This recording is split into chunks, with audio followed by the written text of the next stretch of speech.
Imagine this. A technologically superior military force armed with cutting-edge weaponry finds itself locked in a stalemate. Their opponent, a seemingly weaker force, utilizes an ancient tactic, turning the tide of the conflict. This is not a scene from a historical movie, but a potential scenario in modern warfare. While technology has revolutionized combat, the human element remains unchanged. Ancient battle tactics, often dismissed as relics of the past, hold surprising relevance in the 21st century. This essay will delve into the enduring effectiveness of ancient tactics, exploring how they could be adapted to dominate modern warfare. One such tactic is the Fabian strategy, named after the Roman general Quintus Fabius Maximus Verrucosus. Facing the seemingly invincible Hannibal in the Second Punic War, Fabius understood that a direct confrontation with the Carthaginian war machine would be disastrous. Instead, he implemented a strategy of attrition and evasion.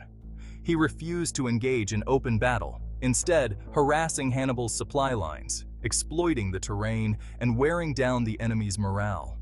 This strategy, though initially unpopular in Rome, ultimately proved successful, earning Fabius the moniker Cunctator, the delayer. The Fabian strategy's principles of attrition, evasion, and exploiting an enemy's weaknesses remain as relevant today as they were centuries ago. Modern militaries, bogged down in protracted conflicts against unconventional forces, often find themselves facing a similar dilemma to Rome's. Guerrilla warfare, terrorism, and cyber attacks all present challenges that cannot be overcome by sheer firepower alone. History offers numerous examples of the Fabian strategy's effectiveness. This strategy, named after the Roman general Fabius Maximus, emphasizes avoiding direct confrontation and instead wearing down the opponent through a war of attrition. By focusing on small, strategic victories and avoiding large-scale battles, Fabius Maximus was able to weaken the Carthaginian forces led by Hannibal during the Second Punic War. The Viet Cong's resistance against the United States during the Vietnam War is a modern example of this strategy. Despite being outgunned and outnumbered, the Viet Cong utilized guerrilla tactics, ambushes, and hit-and-run attacks to frustrate and exhaust the American forces. Their intimate knowledge of the terrain and ability to blend in with the local population gave them a significant advantage.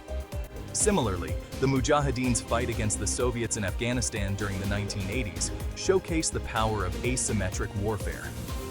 The Mujahideen, with their deep understanding of the rugged Afghan terrain, used guerrilla tactics to harass and weaken the Soviet forces, ultimately leading to the Soviet withdrawal. In more recent times, the tactics employed by insurgents in Iraq and Afghanistan against technologically superior forces like the United States have also borne the hallmarks of Fabian warfare. These insurgents have used improvised explosive devices, ambushes, and other unconventional tactics to level the playing field. These examples demonstrate that even technologically inferior forces can level the playing field by adapting their tactics to exploit the enemy's vulnerabilities. By avoiding direct confrontation and instead focusing on strategic retreats, ambushes, and hit-and-run attacks, these forces have been able to achieve significant successes against more powerful adversaries. Military historians and strategists echo this sentiment. They emphasize the importance of understanding the strengths and weaknesses of both one's own forces and those of the enemy. By doing so, they can develop strategies that maximize their advantages while minimizing their vulnerabilities. The renowned strategist B.H. Liddell Hart, in his analysis of military history, emphasized the importance of the indirect approach. He argued that the most successful military campaigns often involve avoiding the enemy's strengths and instead targeting their weaknesses. This concept aligns closely with the Fabian strategy, which advocates for a war of attrition and the avoidance of direct confrontation. By focusing on indirect methods, such as cutting off supply lines, targeting key infrastructure, and using psychological warfare, forces can achieve their objectives without engaging in costly battles. He argued that directly confronting an enemy's strength is often a recipe for disaster. History is replete with examples of armies that suffered devastating defeats because they underestimated their opponent's capabilities or overestimated their own. Instead, success lies in finding and exploiting their weaknesses. This can involve using the terrain to one's advantage, launching surprise attacks, and employing deception to mislead the enemy. Even if it means seemingly unconventional tactics like strategic retreat and delay, the ultimate goal is to wear down the enemy over time, making them more vulnerable to decisive actions in the future. This approach has proven effective across various historical and modern conflicts, underscoring the timeless nature of the Fabian strategy. Section 5. Surprise from the past. Psychological warfare and terrain advantage. Beyond the Fabian strategy, other ancient tactics hold potential for modern warfare. The use of surprise, psychological warfare, and terrain advantage, all hallmarks of ancient warfare, can be adapted to the 21st century battlefield. Let's delve into these aspects. Section 6. Terrain as weapon. Ancient lessons for modern battlefields. Ancient armies, often lacking sophisticated weaponry, relied heavily on terrain to their advantage. The Greeks' victory at Thermopylae, where a narrow pass neutralized the Persians' numerical superiority, is a classic example. Today, despite technological advancements, understanding and utilizing terrain remains crucial.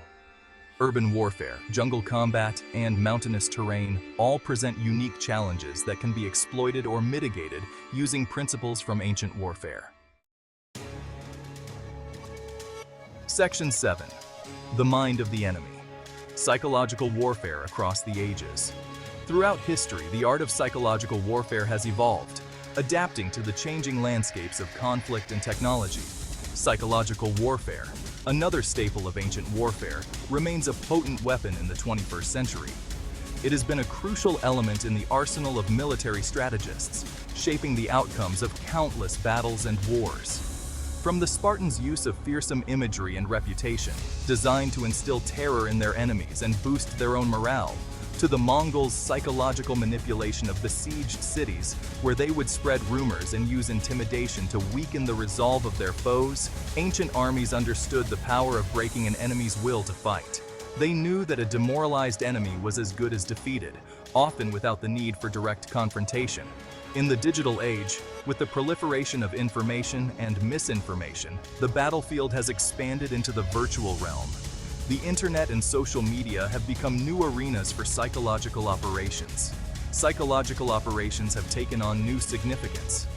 Modern military forces now employ sophisticated technology to monitor, influence, and disrupt the information flow of adversaries. Understanding the cultural sensitivities, beliefs, and fears of an enemy has always been crucial. Ancient warriors performed rituals to invoke fear or courage, while modern forces gather cultural intelligence to craft effective psychological strategies. Exploiting these cultural nuances through targeted information campaigns can demoralize and confuse the enemy, leading to strategic advantages without physical confrontation. Psychological warfare, whether through ancient messengers or modern digital campaigns, can be as effective as any weapon system. It remains a testament to the enduring power of the human mind in the theater of war. Section 8. Adapting to the 21st century. Updating ancient tactics for modern warfare. Adapting these ancient tactics for modern warfare requires ingenuity and a deep understanding of both the past and the present. While replicating ancient formations or strategies verbatim would be impractical, the underlying principles can be extracted and applied to contemporary scenarios. For instance, the Fabian strategy's emphasis on attrition could translate into cyber warfare campaigns that disrupt an enemy's infrastructure and logistics. Similarly, psychological operations can leverage social media and the internet to disseminate propaganda and sow discord. Section 9. The timeless nature of war. Ancient wisdom for modern conflicts. The enduring relevance of ancient battle tactics underscores a fundamental truth. While technology may change, the nature of war, at its core, remains constant. It is a clash of wills, a struggle for survival and dominance. Understanding the human element, fear, courage, morale, and the ability to adapt, is as crucial today as it was millennia ago. Section 10. Conclusion. The past as prologue. Ancient tactics in modern warfare. The battlefield of the 21st century is a complex and ever-evolving landscape filled with advanced technology and new strategies. However, by studying the past, by understanding the timeless principles of warfare employed by ancient armies, we can gain valuable insights into modern conflicts. The strategies and tactics that were once used by the great generals of history still hold relevance today. The echoes of ancient battles still resonate, offering valuable lessons for those who are willing to listen. These lessons are not just about formations and maneuvers, but also about leadership, morale, and the human element of warfare. In the ongoing quest for military dominance, it is crucial to remember that victory may not always lie with the most technologically advanced. The most sophisticated weapons and systems can only go so far. True success on the battlefield often comes from a deep understanding of the enduring nature of war, a nature that transcends time and technology. It is about knowing your enemy, understanding the terrain, and making the best use of available resources. The ghosts of ancient tactics can still haunt and even dominate the battlefields of the future. By integrating these age-old strategies with modern technology, today's military leaders can create a powerful synergy that leverages the best of both worlds. The past, indeed, serves as a prologue to the future, guiding us with its wisdom and experience.